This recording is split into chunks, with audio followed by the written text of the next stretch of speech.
Hello everyone, welcome back to my channel. আমি কাজল। আজকে আরও একটা রেসিপি নিয়ে চলে এসেছি। সবাইকে মেরি ক্রিসমাস। আর আজকে আমি বানাতে চলেছি ক্রিসমাস উপলক্ষে কেক। সেই জন্য আমি এখানে 2টো ডিম নিয়ে নিয়েছি আর তার সাথে মিশিয়ে নিয়েছি আগে থেকে বানিয়ে রাখা অরেঞ্জ আর পমগ্রানেটের জুস। সব জুস আর ডিম একসাথে মিক্সড করে নিচ্ছি। আমি এটা যদিও বাড়িতে বানিয়েছি জুসটা, আপনারা চাইলে দোকান থেকে রেডিমেড যে জুস পাওয়া যায় সেটা মিশিয়ে নিতে পারেন। আর এইভাবে কেক বানালে খেতে অসাধারণ হয়। আমার মোটামুটি ফাটানো হয়ে গেছে। এরপর আমি ওর মধ্যে মিশিয়ে দিচ্ছি 1 কাপ পরিমাণ আটা। আপনারা চাইলে ময়দা দিতে পারেন, আমি এখানে আটা নিয়ে নিয়েছি। আর 1 কাপে 4 ভাগের 1 ভাগ মানে 1/4 পরিমাণ চিনির পাউডার। আপনাদের কাছে যদি চিনি পাউডার না থাকে আপনারা বাড়িতে চিনি ব্লেন্ড করে পাউডার বানিয়ে নেবেন। সমস্ত উপকরণগুলি ভালো করে চেলে মিশিয়ে নিচ্ছি। মেশানোর পর ভালো করে ওই ডিম আর যে ফ্রুট জুস ছিল তার সাথে ভালো করে আমি এটা মিক্সড করে নেব। আপনারা এইভাবে ভালো করে মিক্সড করে নেবেন, ওর মধ্যে যেন না কোনো দানা দানা থাকে। দেখুন মিক্সটা ঠিক এরকম হবে। তো আমার এই স্ট্রাকচারটা তৈরি হয়ে গেছে। এরপরে বেশ কিছু ড্রাই ফ্রুট, কাজু, কিশমিশ, আমন্ড আমি দুধ দিয়ে ভিজিয়ে রাখছি, যেগুলো আমি আগে থেকেই ছোটো করে কেটে রেখেছিলাম। তারপরে এই মিক্সটার মধ্যে আমি দিয়ে দিচ্ছি অল্প 1 চিমটি লবণ, আপনারাও দিয়ে দেবেন। এরপর আমি মিশিয়ে দিয়েছি 1/2 চামচ বেকিং পাউডার আর 1/2 চামচ বেকিং সোডা।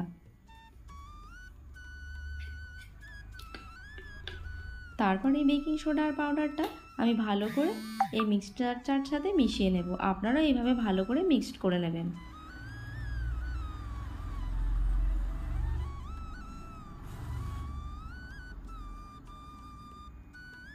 মেশানো হয়ে গেলে আমি এর মধ্যে মিশিয়ে দিচ্ছি 1 কাপের 6 ভাগের 1 ভাগ সাদা তেল। আপনারা চাইলে বাটারও মেল্টিং করে মেশাতে পারেন, তবে আমি এখানে সাদা তেলই ব্যবহার করেছি। দিয়ে ওই সমস্ত উপকরণগুলি আবারও ভালো করে মিক্সড করে নিলাম। এরপর আগে থেকে ওই যে ড্রাই ফ্রুটস আমি দুধ দিয়ে ভিজিয়ে রেখেছিলাম, সমস্ত ড্রাই ফ্রুটসটা এর মধ্যে আমি দিয়ে দিচ্ছি। দিয়ে ভালো করে আমি মিক্সড করে নিচ্ছি।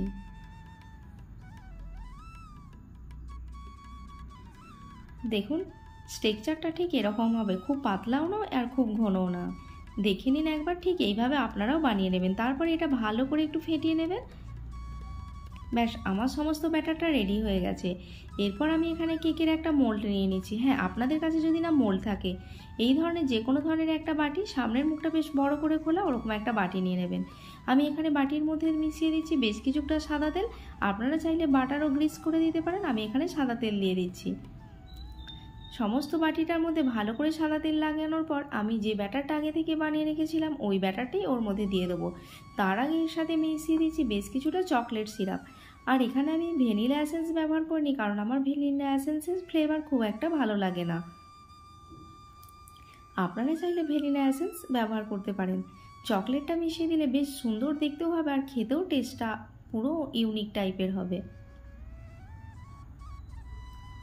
চলুন, ওখানে তো ব্যাটার রেডি হয়ে গেছে। এরপর গ্যাসটা অন করে এর মধ্যে আমি একটা ননস্টিকের তাওয়া বা যে কোনো তাওয়া আপনার কাছে যেটা আছে সেটাই বসিয়ে দিন। আমি এখানে একটা ননস্টিকের পুরনো তাওয়া বসিয়ে দিয়েছি আর তার উপরে দিয়ে দিচ্ছি বেশ কিছু পরিমাণ নুন। আপনার কাছে যদি বালি থাকে আপনি বালিও দিতে পারেন, তবে আমি এখানে লবণই দিচ্ছি। আর এই লবণটা আমি বিগত প্রায় 5 বছর ধরে ব্যবহার করছি। আর এই যে কেকটা যখন মোটামুটি হয়ে আসবে, অল্প একটু বাকি থাকবে, তখন ওপর থেকে আরও বেশ কিছু ড্রাই ফ্রুটস গোটা আমি ওপরে দিয়ে দিচ্ছি ডেকোরেটিংয়ের জন্য। তারপরে আমি আরও 10 মিনিট বেক করে নিলাম। এরপর রেডি হয়ে গেছে আমার কেকটা। আর চলুন আপনাদের ঠান্ডা হয়ে যাওয়ার পর কেটে দেখাই কতটা নরম স্পঞ্জি হয়েছে। এরপর থেকে আপনি আর বেশ কিছু টাকা খরচ করে দোকান থেকে কেক কিনে কখনোই খাবে না। এইভাবে আপনি আপনার বাড়িতেই বানিয়ে নিতে পারেন কেক।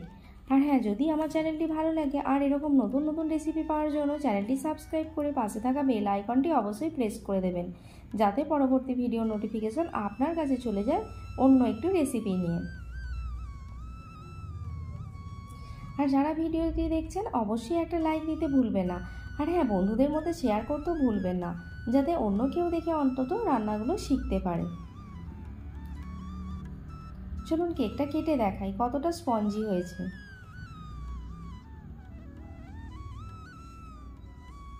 দেখুন কেকটা কতটা স্পঞ্জি হয়েছে।